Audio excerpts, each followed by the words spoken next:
Man, he's crazy, isn't he? That's for you. That was an actual gift. Huh. Yeah, you're probably not going to use it anyway. You can't write. Man, I got so many jokes that, I've been doing this forever, and I got so many jokes.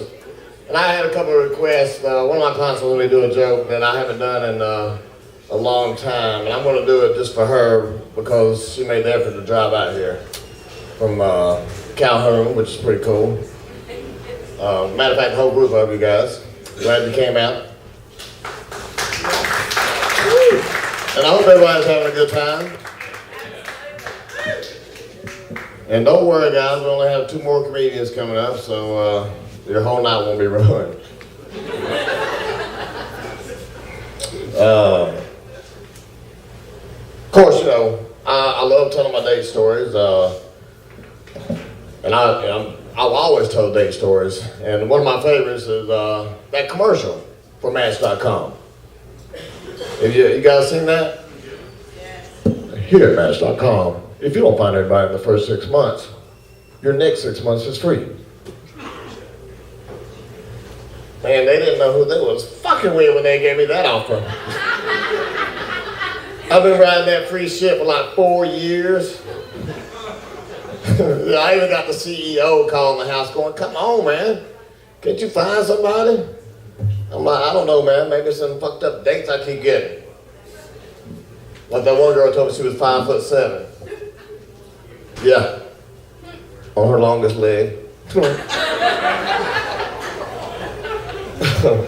Well, how about that girl that's coming to see me? That should have been my first clue. She was driving to see me, and I said, girl, what celebrity you say you're most built like? She said, that's easy. You know who Jennifer Lopez is? I'm like, girl, I live on Earth.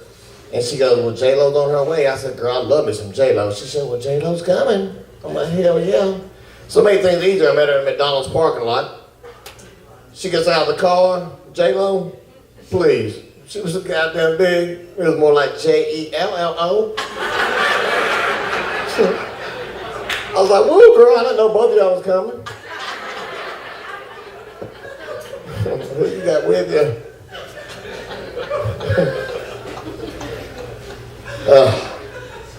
And I know it's the middle of the year, but I want to tell a little Christmas story. It's my favorite time of the year. I love Christmas, and I'm going to admit it, I'm older, but every year I still watch Rudolph the Red-Nosed Reindeer. Everybody know what I'm talking about, the little claymation one? Yeah, Rudolph and this Herbie that wants to be a dentist and hold one in his jaw till swelling goes down. And so anyway, they're misfits, and they decide to leave, and they wind up on the island of misfit toys. Everybody remember that? And of course, the toys are coming up, and they're all admitting what's wrong with them. Like one of them comes up, he goes, I'm a cowboy that rides an ostrich. And I'm an elephant with spots. And then there's that, of course there's Charlie in the box. And he goes, and nobody wants a Charlie in the box. He's like, Santa, I'm gay. We know, Charlie. Shut up. But then you got that one doll. And she got the big black button eyes. And she doesn't say what's wrong with her. And you really can't, there doesn't seem to be anything wrong with her at all. But you got to remember, it is a kid's show, rated G. And she probably can't say, hi, I'm Syphilis Sally. Or I'm Herpy Hannah. That'll just be a bad taste. And I got a friend here tonight, Suzanne. We've been friends a long time, and true story. I don't know if any of you guys have ever been to one, but a few years ago we actually went to an opera. It was my first one. Anybody ever been to an opera? Yeah. Well, to make things worse, it was in fucking German. Okay? So after sitting in that theater for like 3.5 long, agonizing hours, I finally leaned over and I just told her, I said, girl, I bet Lincoln shot his own damn self.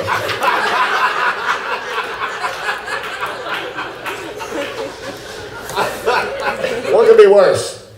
Maybe like a Pakistani opera?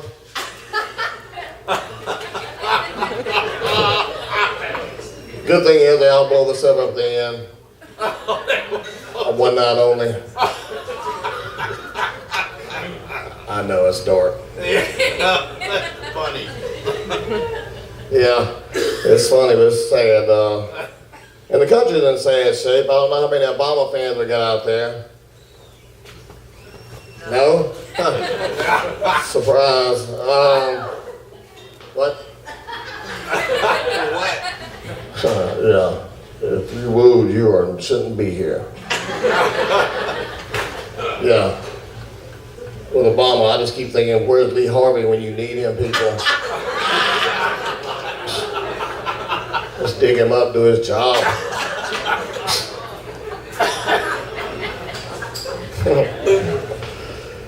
A couple years ago, I was doing a comedy show, and this girl I've been dating, it was our second date, and she wanted to see me perform. And I'm like, really? I wish you wouldn't.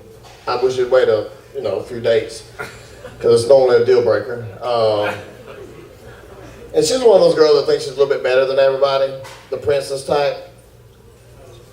And GPS couldn't even find this place. That's how crazy it was.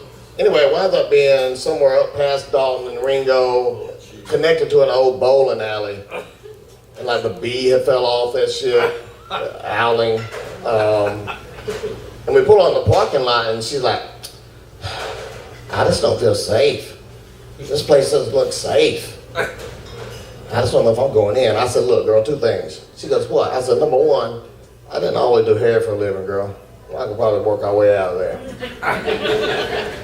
She said, well, what's number two? I said, I know I can outrun you.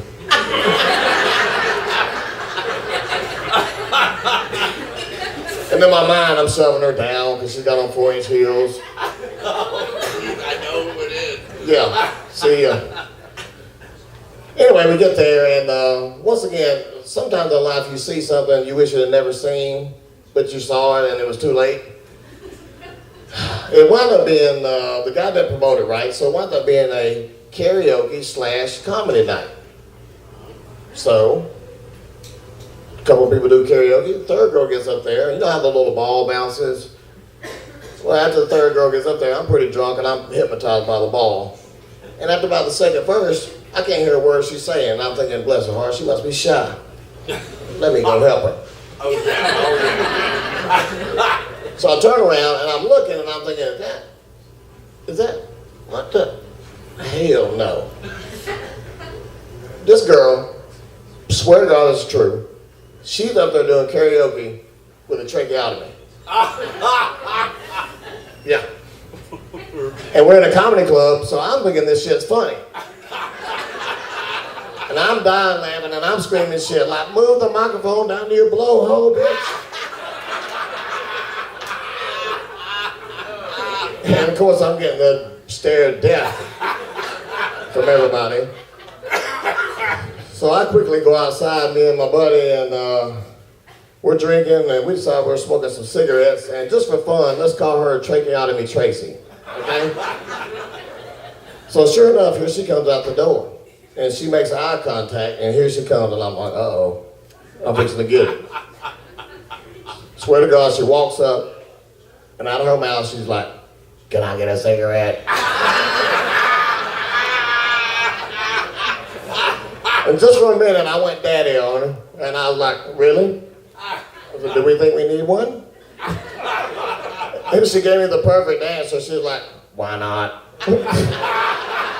I'm like, girl, you're right. The damage is done.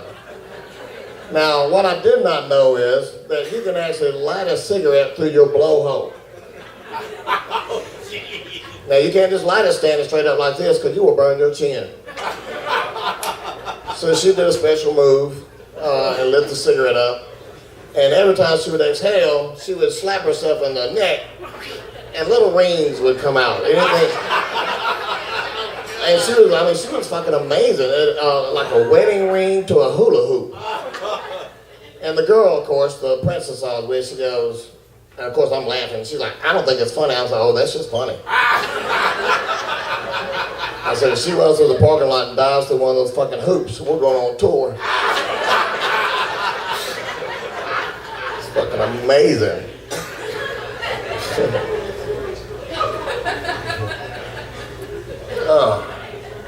And we all got that family that we have to go to sometimes. And I've got this one family, and I can talk about it because I grew up in trailers. And when you pull up in the yard, notice I say yard, not driveway, there's like 8 cars in the weeds. And as soon as they get the transmission out of this one, the steering wheel off that one, and the wheels, they're gonna have one that's running. But in the meantime, can you take me to the store? And I'm thinking, hell yeah, because there's like 19 of them living in this single wide trailer, and them babies need some milk. Store turns out to be a liquor store. So, anyway, it's one of the trailers that has the seams, and you can actually, and it's held together by the little plastic stars or flowers, and I can take it apart in 15 minutes with a screwdriver. And so my cousin goes over to the wall, because I do artwork, and he kind of looks up to me, and he pulls a picture off the wall, and it's an 8x11 frame, and he hands it to me, and he goes, and he has a mullet, and he's always chewing on something, and he's younger than me, and he's like, boy, what do you think of this? I'm looking at it, and I'm thinking, well, it must be Merle Haggard or Bo Cephas or one of them country stars. I said, that's not bad, man, who is it? He goes, who is it? He said, that's Jesus Christ. I said, Jesus? He said, yeah, what do you think about it? I said, well, first of all, I said, anybody that draws Jesus on notebook paper and crayon is probably going to hell. And did you notice there's lines on notebook paper? You see how one of Jesus' eyes is 4 lines up higher than the other one? You're going to hell.